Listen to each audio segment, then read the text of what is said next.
ọ maka ndị ọ na-abarụ ya ba kama ị ga-eje ụlọ ọgwụ nara medication n'ezigbo ụlọ ọgwụ eduje gị ofu ebe tukwuo gị sị na a na-emere gị ekpere mara mma mana ihe siza nke siza ihe chukwu nke chukwu ekele ọrụ eke dọkịta gwọba ka e were ekpere back ya ọrụ dọkịta. Do you hear me? Even when you are here in the hospital, it is still a miracle. Because many will go to the hospital and die there. Ekwesịrị mmadụ tukwuo gị sị na ya na-emere gị ekpere. Arụ na anya gị, nnukwute arụ, etinyere gị fasting, prolonged fasting. Ọrịa ndị ọzọ esi n'elu si n'ala, the immunity will be so low. Fasting is good, but there are seasons for everything. Even on you need to be eating self for the sickness to go. Man, I'm saying I never fasting. When you can go and fasting. Your faith in God is more important than your fasting at a time like that. Umbilical cord bound the child. And the doctor diagnosed it and says, yes, it's in equal up. Not got this on equal of faith. And I say, push. Upon now, don't want to do. As game is such a coup, put them my sin. One walk a bulia.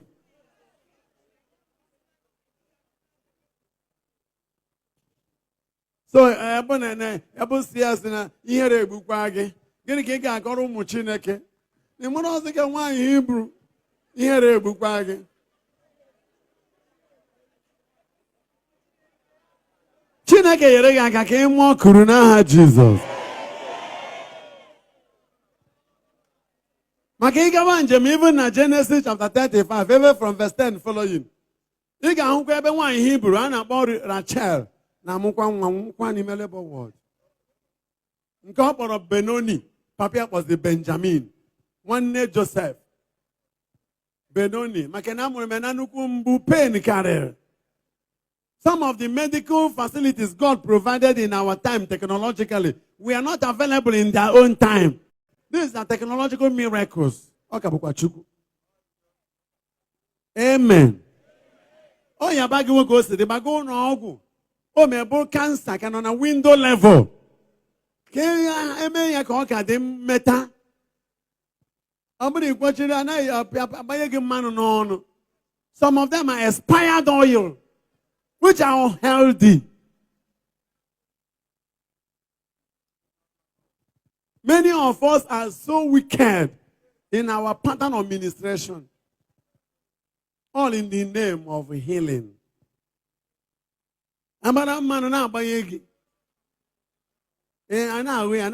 Expired oil, even when the cholesterol is high.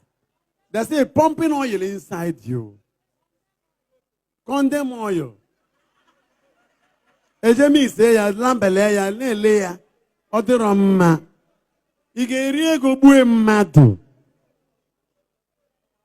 Ebuni go be Kristi enu n'isi nyanya niile.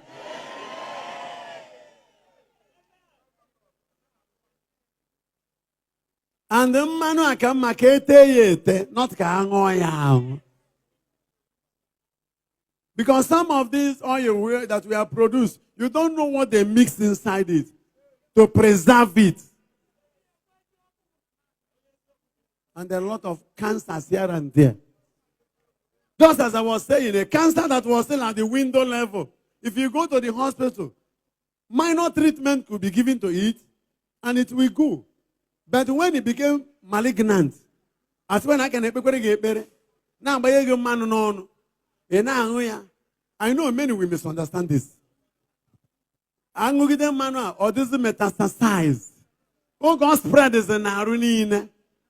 Moya one better get better, so we show where. Macon will go some more donaderum. It just don't know, Guama me bag a bido.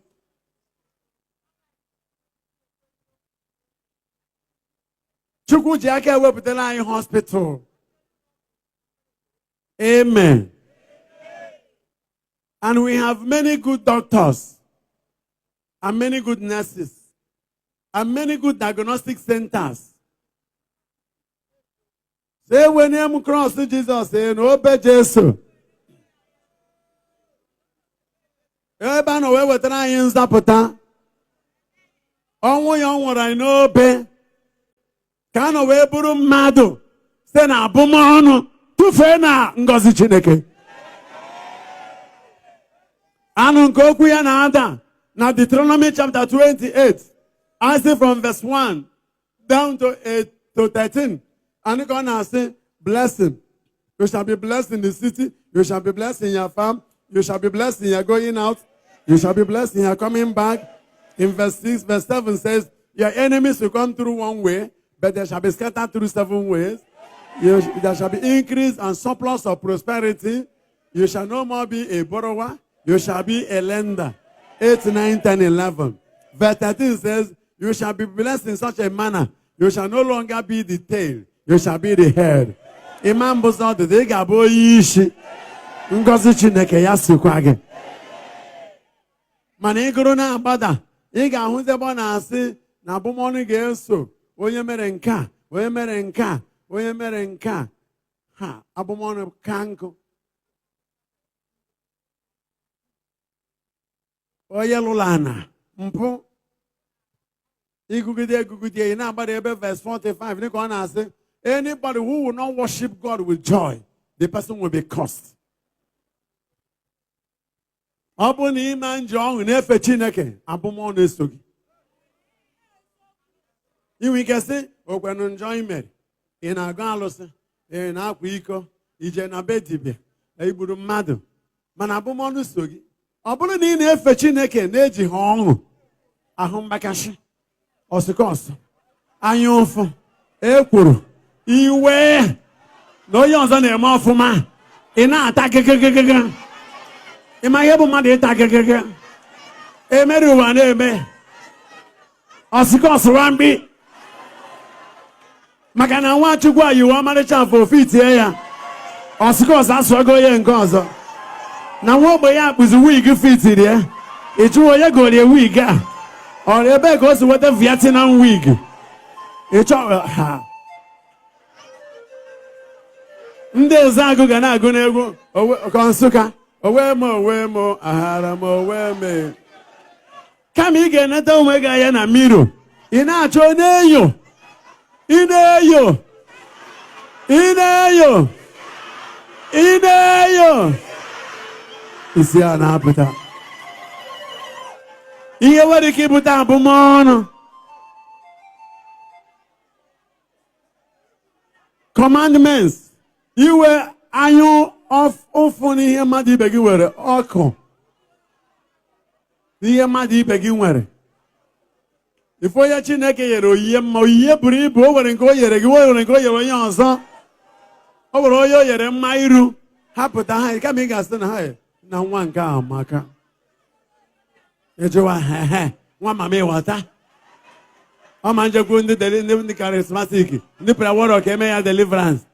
Ifere na onye mara mma eme ya deliverance. Ọ nwa mama ịghọta. O nwere oyi iru ya dị nkọtọ nkọ. Ọ nwa Chukwu.